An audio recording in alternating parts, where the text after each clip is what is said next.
Signal, the famous Go Farther gasoline, invites you to sit back and enjoy another strange story by The Whistler.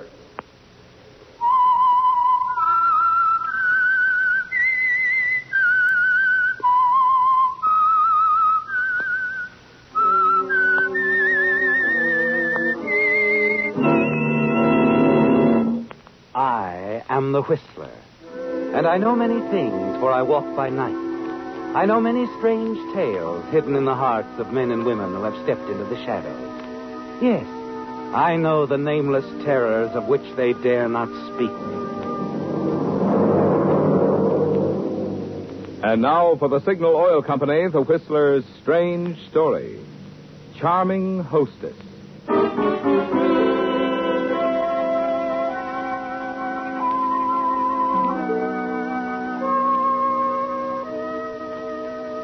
Peter Courtney III belonged to one of San Francisco's first families. He was rich and popular and had a beautiful wife. But few of his friends had ever met Mrs. Courtney. She seldom left the Courtneys' Atherton estate. Yes, the big rambling house and the beautiful grounds appealed to Barbara Courtney. She felt happy there and safe. It was only an hour's drive into the city, but to Barbara it was like another world, and nothing intruded except the newspapers and the mail. The morning mail and newspapers placed at the breakfast table by the old butler, Williams, always gives you an uneasy feeling, doesn't it, Barbara?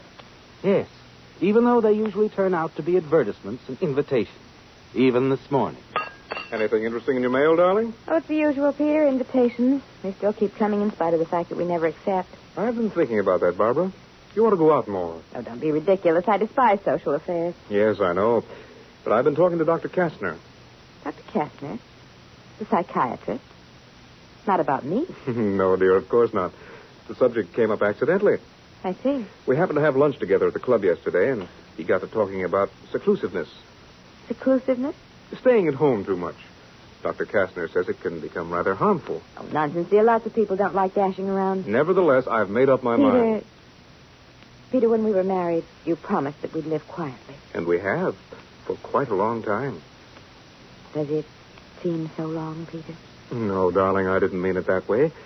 It seems only yesterday that I was in that military hospital overseas being cared for by a very lovely nurse.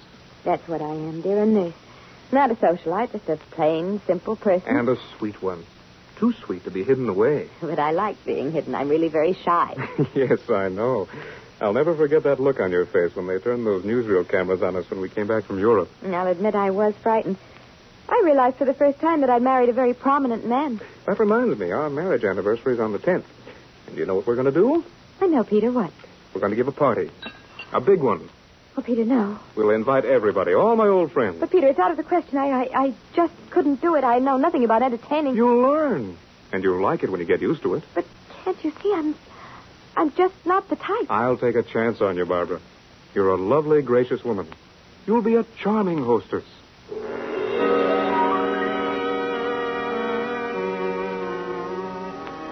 You stare at Peter in horror, don't you, Barbara? Because you can see that his mind is made up. And a big party, strangers, publicity, is the thing you want least in the world, isn't it? In the days that follow, you use every argument to make Peter give up the idea. But he goes right ahead with the invitations and plans. Then one evening, a few days before your anniversary, when he comes home from his office in the city, he presents you with something. It's your anniversary present to wear at the party. A pearl necklace? Oh, Peter. I know that pearls are for the 30th anniversary, but I didn't want to wait 25 more years. You're so generous. I've so much jewelry, and now this. What can I ever give you in return? The only thing I want is many more years as happy as the last ones have been. Thank you, dear. You're very sweet. Oh, by the way, here's the evening paper. They've given us quite a write-up on the society page. Oh, Peter, do we have to have that sort of publicity? Well, of course. I wish they could have run your picture. But I have no pictures. I know. You must have some made, dear. Why, yes, I suppose so. Yes, I will. Sometime. It's in the second section. Oh. What's the matter? Oh, it sort of startled me to see my name in print. Oh, for a moment I thought something was wrong. No. There's nothing wrong. But there is something wrong, isn't there, Barbara? Yes, very wrong. You've seen something in the paper, something you don't like at all. And the minute you're alone, you read the item over and over again. Myra Dorsey has been released from prison. Myra Dorsey, the nightclub photographer. She hates you, doesn't she? Always has. And she'd do anything to find you, expose you, because she didn't have your luck. Myra was arrested as an accessory in the Tremonti killing while you got away. You, Babe Deems, the dark-haired checkroom girl, the one person that the police really wanted. Only they didn't look in the big Canadian hospital, where a shy and by then blonde student nurse was in training. The same nurse who later married Peter Courtney.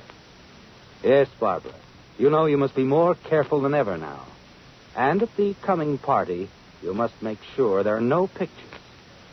That subject comes up again the day before the party, when the butler, Williams, speaks to you. The San Francisco Society reporter's on the telephone, ma'am. She wishes your picture. Well, I'll talk to her myself, Williams. I'll take it on this phone. Very well. Excuse me. Hello, this is Mrs. Courtney. I'm doing a story on your party, Mrs. Courtney. I'd like to run your picture. I'm sorry, I haven't a recent photograph. Well, then perhaps you have an old one. When you were a brunette. A brunette? I scared you, didn't I? This is no reporter, babe. It's your old friend, Myra Dorsey. You've made a mistake. Oh, no, you're the one who made the mistake. When you let me take the prison rap you had coming. And you made another one when you got in that newsreel. Newsreel? Sure, after your honeymoon. Oh, we see him in prison. Captain Peter Courtney returns from Europe with bride. Only the bride was Babe Deems with her dark hair bleached blonde. Ridiculous. Yeah, that's what I thought. Nobody recognized you, but me.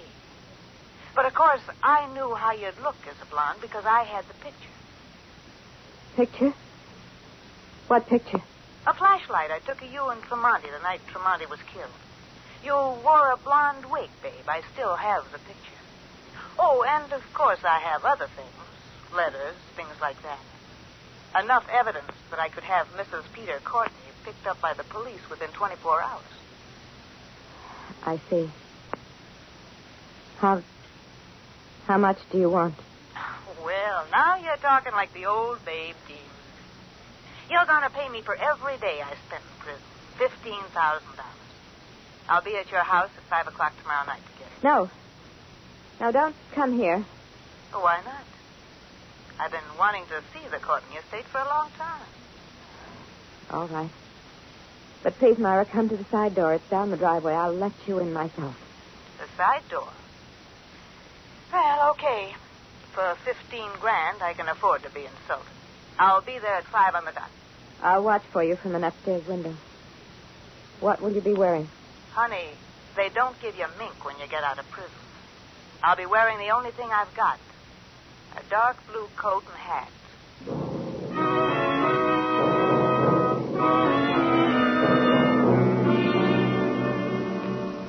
Even while you've been talking, you've decided on your first step, haven't you, Barbara? Yes. And that first step is to raise the money Myra demands by selling some of your jewelry. The next morning, after Peter leaves for the city, you take your own car and drive into San Francisco. But it takes much longer than you thought to raise $15,000, doesn't it, Barbara? And it's dangerously late by the time you start home. And you've got to keep the rendezvous at 5 with Myra. The traffic is heavy. And even driving fast, it's 5:30 when you arrive home. Then you see Peter's car. Realize that he's home. That will make things even more complicated, won't it, Barbara? You force yourself to enter the house and find Williams very excited as he meets you at the door. Oh, Mrs. Courtney, I'm glad you're here. Mr. Courtney's been asking for you. Where is he, Williams? Upstairs with Dr. Adams. Dr. Adams. Peter isn't ill. Oh, no, ma'am. They're with the woman. Woman? What woman? The poor woman was hit by a car right in front of the house. A woman was hit by a car? Who is she? Do you know? No, madam. I never saw her before. But I don't think she's a friend of the family. So what makes you think that? Well, for one thing, she's rather poorly dressed. Oh? What is she wearing?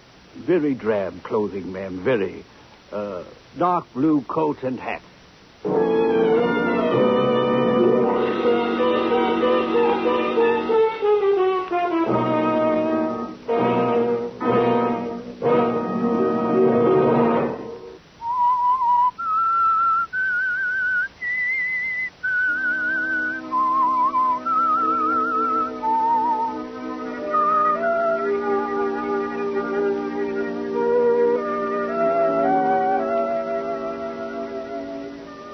Well, Barbara, you've been in a state of panic for several weeks, haven't you? Ever since your husband, Peter Courtney, insisted on giving an anniversary party. Then you learned that Myra Dorsey, out of prison, planned to expose you. Reveal your grim past in connection with the Tremonti killing, unless you pay her $15,000. And you're sure this is just the beginning of a long series of blackmail demands. But now, returning home to keep your appointment with Myra, you learn of the hit-and-run accident in front of the house. You stand terrified, but strangely excited and pleased inside, as you guess what happened even as Williams describes it to you. Mr. Courtney and I saw the whole thing as I was bringing him from the station. Fortunately, Dr. Adams happened along a few minutes later. We brought her in and put her upstairs in the green bedroom. Oh, Mr. Courtney's coming downstairs now. Oh, Peter, how is she? I don't know. She's unconscious. She is? Yes. Lucky Dr. Adams happened along. Perhaps I can help. You don't know who she is? We haven't the faintest idea. But wait a minute. Didn't she have a bag, Williams? Yes, sir. A large blue bag. It was lying in the road beside her. I put it in the living room. Well, there might be identification in the bag. I'll look, dear. Oh, wait. Here comes the doctor. Doctor, what do you think? Concussion and Lord knows what else. You know Mrs. Courtney, don't you? Oh, why, yes. How do you do? How you do? Mrs. Courtney was a nurse during the war. Oh, is that right? Well, I'll then... be glad to do anything I can, Doctor. Anything. Well, that's fine. I'll go back upstairs as soon as I've made some phone calls.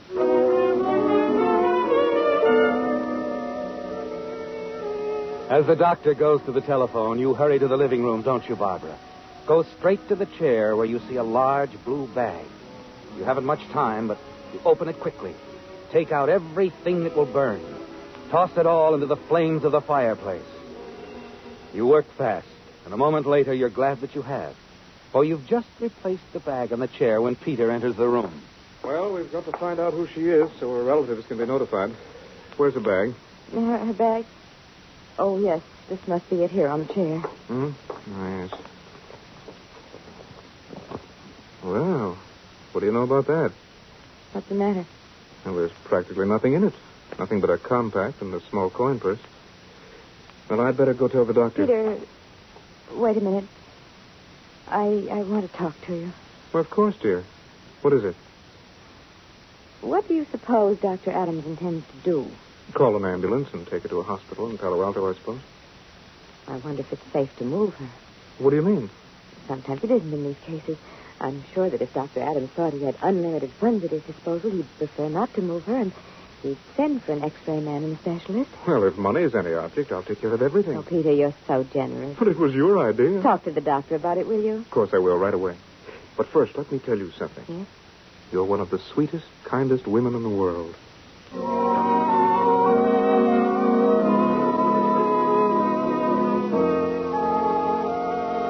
You smile at Peter as he walks away, don't you? He's so unsuspecting and so far from the truth. You breathe easier, realizing that you'll be able to give Myra the money and tell her the letters and all her evidence against you has been destroyed.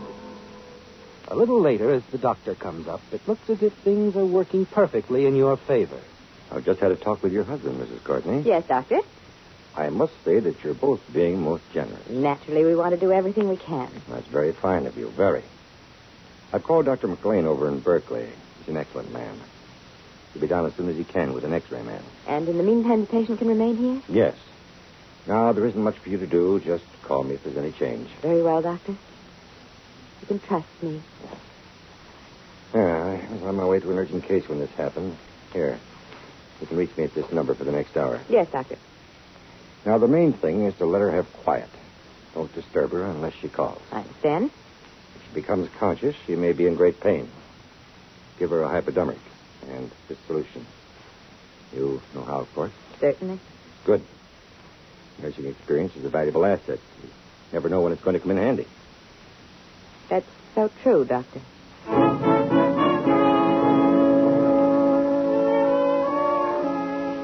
With a few more instructions, the doctor leaves. You look at the hypodermic and toy with an idea in the back of your mind. It's a way out, isn't it, Barbara? The hypodermic. You know how to use it to settle everything, don't you? But you reject the idea almost as soon as it comes to you. No. Surely you won't have to take such an extreme measure. A few moments later, Peter calls you. Darling, don't you think you'd better get dressed? Dressed? Why, yes, getting late. Don't tell me you've forgotten about the party. Oh, but surely we can't have the party now. Well, it's too late to do anything else. Don't worry, we can handle this. I've been working like a dog. We've arranged powder and cloakrooms downstairs. The guests won't have to come up to the second floor. Oh, but Peter, the poor woman, the noise. It can't be heard upstairs, and we aren't going to let the guests know that anything is wrong. Peter, I don't see how I can go through with this party. I'm terribly tired, almost ready to faint. Darling, I'm sorry. Why didn't you rest during the day? And that reminds me, William said you were gone all day. Why, yes. To tell you the truth, I drove up to the city. Good Lord, on the day of the party? Why? Well, it was stupid of me, but at the last minute, I found I didn't have an anniversary present for you. And you went in to get me something. You poor darling. But where is it? Where's what, Peter? The present. I want to see it. Oh, it isn't ready yet, Peter. You'll see it later. And I'm sure I'll love it. Say, look at the time. I've got to get downstairs.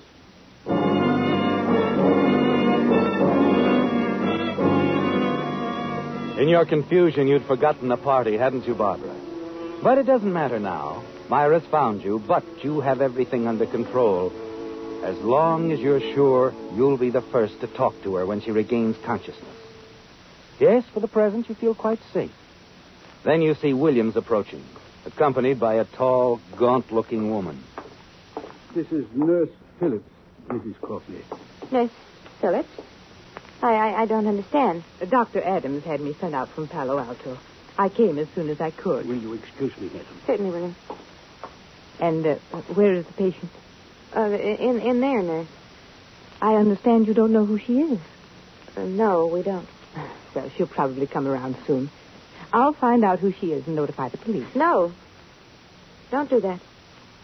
But why not? Dr. Adams said to give her a hypodermic. I have a solution. Well, I'm in charge now, Mrs. Courtney, and I know Dr. Adams' instructions. Now, you run along and get ready for your party. Oh, you will bring me the hypodermic and solution Dr. Adams left with you? Oh, yes. Yes, nurse. I'll bring it to you. Right away.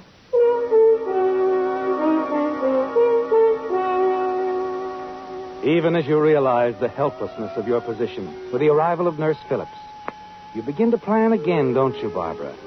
It won't do to let anyone else be at Myra's side when she comes to, will it? And you're determined that there's only one way now to stop her. The answer is simple, isn't it?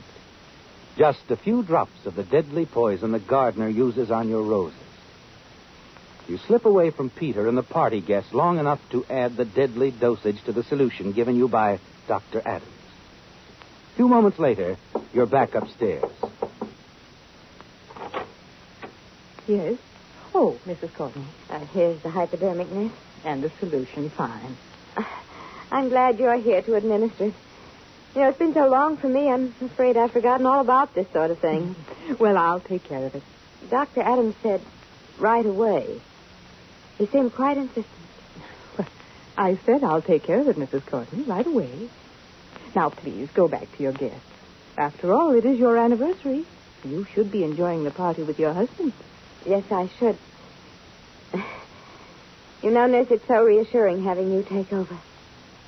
I do believe I can enjoy the party now.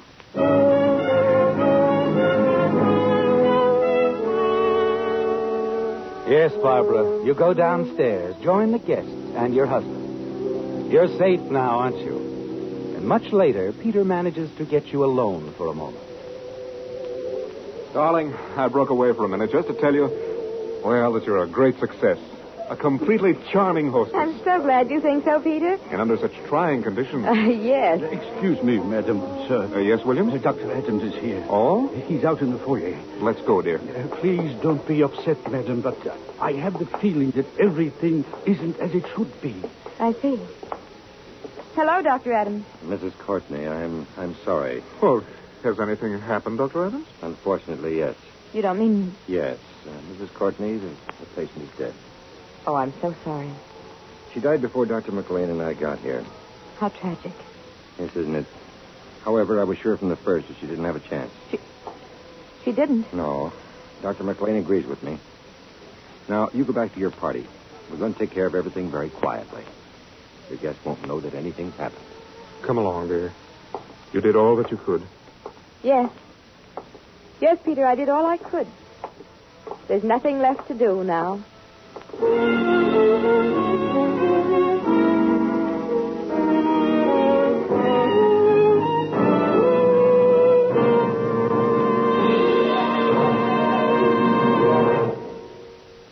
During the summer months ahead, cars take quite a beating, what with long, fast vacation trips, in addition to frequent weekend outings.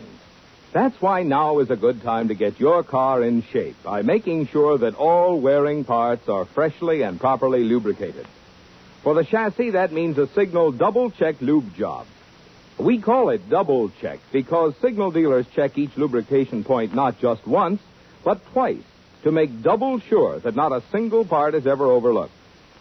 Perhaps it's also time to look after those points on your car which need attention twice a year or each 5,000 miles, such as transmission and differential, front wheel bearings, and shock absorbers. You'll find Signal dealers are experts at these and many more upkeep services. After all, Signal dealers are independent businessmen who have a personal interest in pleasing you. This conscientious service, plus fine quality Signal products, are just two reasons why cars run so well and last so long when serviced regularly by Signal dealers.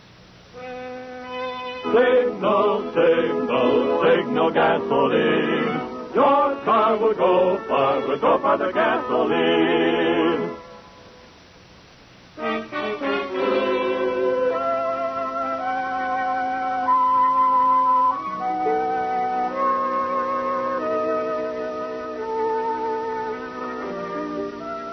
Well, Barbara, you're certain that you're in the clear now, aren't you?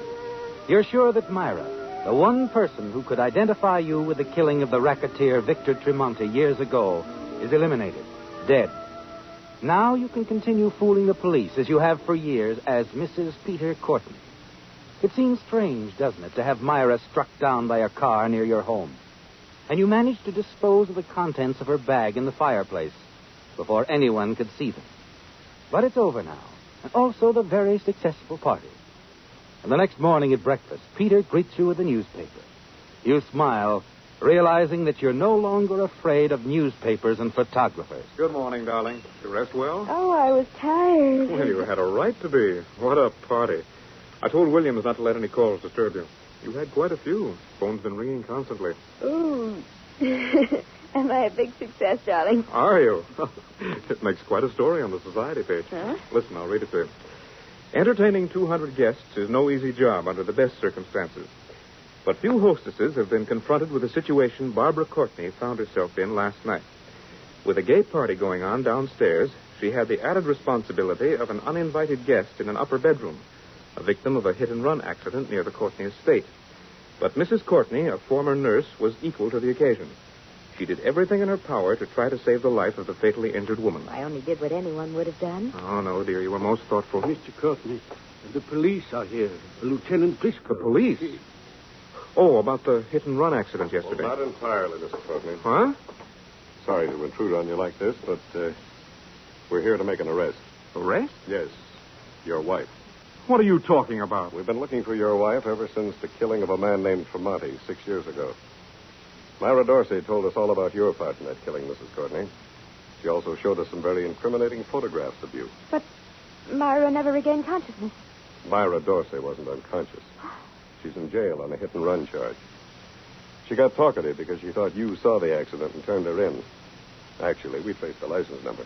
You mean Myra was the driver? That's right. A rented car. Myra Dorsey was the one that hit the unfortunate woman who died. The woman who was identified at the coroner's office as Mary Benson of Burlingame. Mary Benson? Mary Benson? Oh, that was the name of the young woman who failed to arrive to serve at the party. Please, Barbara, tell me. This is all some sort of a joke, isn't it? No. I'm afraid it is, Peter. A horrible joke. One that I played on myself.